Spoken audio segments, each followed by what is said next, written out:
आप हैं शाहनवाज खान, एमएलसी हैं सहारनपुर से और सपा।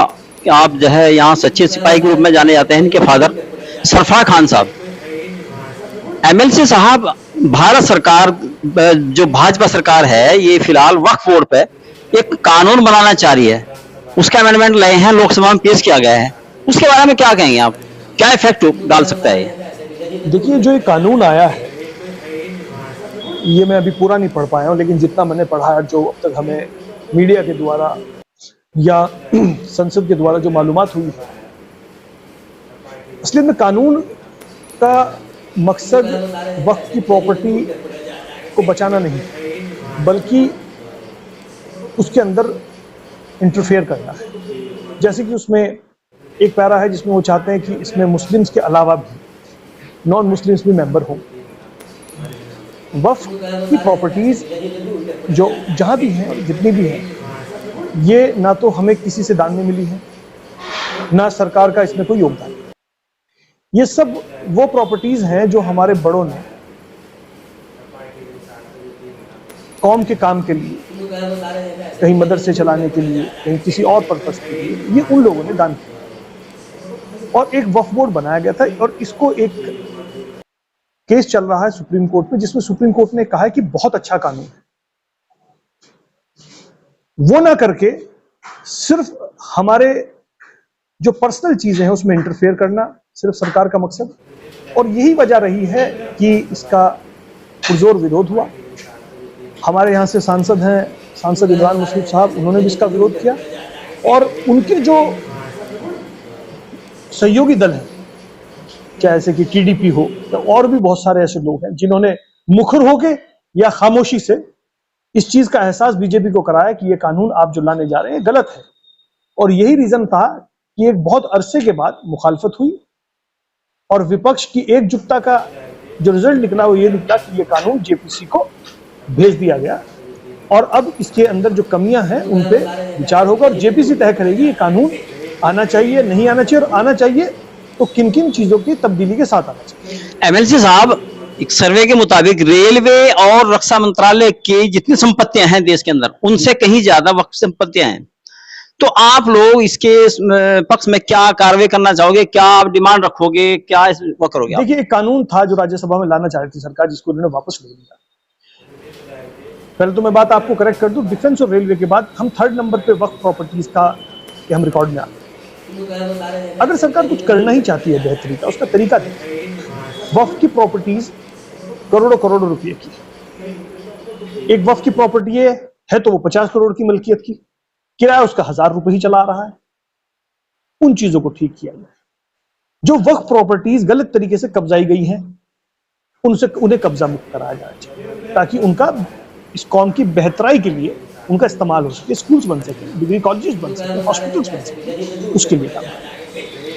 कुछ ऐसी वक्फ प्रॉपर्टीज हैं जो आज भी अंडर डेवलप्ड है, उनको डेवलप करना चाहिए। और पूरे हिंदुस्तान में वक्फ प्रॉपर्टीज ऐसी कोई जगह नहीं है जहां पे वक्फ प्रॉपर्टी नहीं है।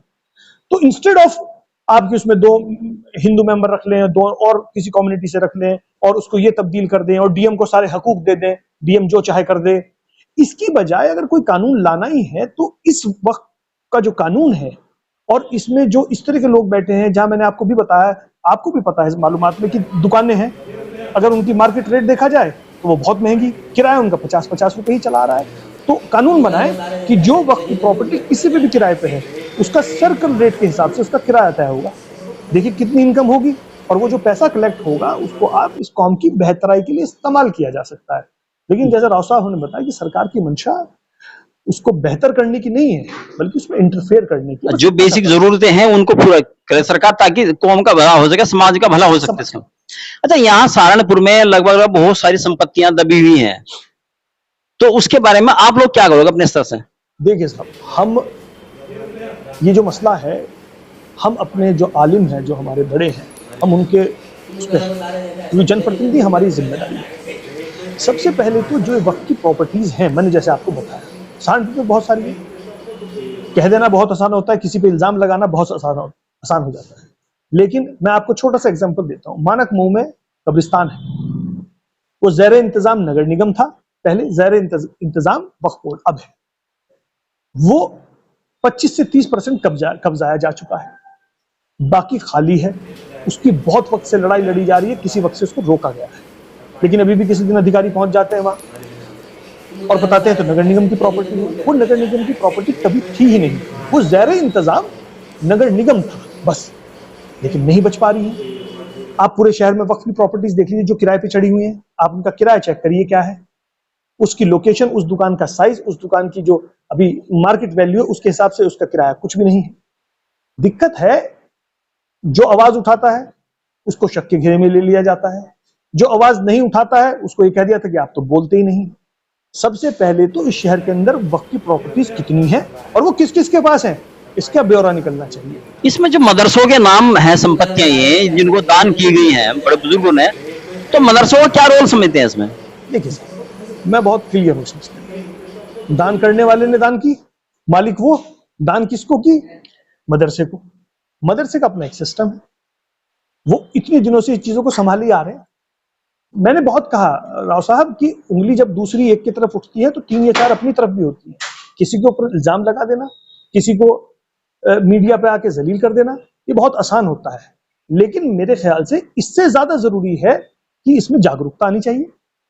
जो समाज के सभ्य लोग हैं, जो बेलालच हैं, उनको बैठना चाहिए। और इससे बेटर, वो कहते हैं ना चैरिटी स्टार्ट्स फ्रॉम होम। अगर मैं कौम का कुछ बेटरमेंट करना चाहता हूं ना, तो सबसे पहले अपनी जेब ढीली करूं, फिर बात करना शुरू करूं। बोलने भर से, कह देने भर से, लिख देने भर से कुछ नहीं होता है। रहे मदरसे, जितनी जिम्मेदारी मदरसों की है उतनी जिम्मेदारी हम जो आम इंसान हैं, जो आम कौम के जो हिस्से हैं, उनकी भी इतनी जिम्मेदारी बनती है। आज के हालात में आपके यहाँ पे एक स्कूल है, इस्लामिया डिग्री कॉलेज, आपने उसकी अभी मात्र उसकी हालात देखिए अपने जाके। पानी भरा पड़ा है ग्राउंड में, पीछे ट्रक पार्किंग में खड़े हैं। ये तो अभी सरकार की तरफ से रोक आ गई, अन्य नियुक्तियों पे कितने पैसे लिए जाते थे कोई छुपी हुई बात नहीं। आधे कोर्स हैं, आधे नहीं है फिलहाल। तो हम उसके बेटरमेंट पे काम कर लेना, इससे अच्छा हम फालतू की चीजों से बचने के बजाय समाज के 40 लोग इकट्ठे हों, दान करें, उसके अंदर जो फाइनेंशियली वेल ऑफ लोग हैं दान करें, और इस्लामिया जो डिग्री कॉलेज उसकी बेटरमेंट की बात करें। उससे बढ़िया आपका इदारा नहीं हो सकता। लेकिन जब जो इदारा आपके पास है वो तो आप डेवलप नहीं कर रहे हैं, नहीं की तो बात छोड़ दीजिए, बहुत दूर की बात है। जो एक है उसको कराइए ना मुक्त माफियाओं से। शाहनवाज भाई, आपने मानावाद से बात की, इसके लिए बहुत बहुत धन्यवाद। शुक्रिया।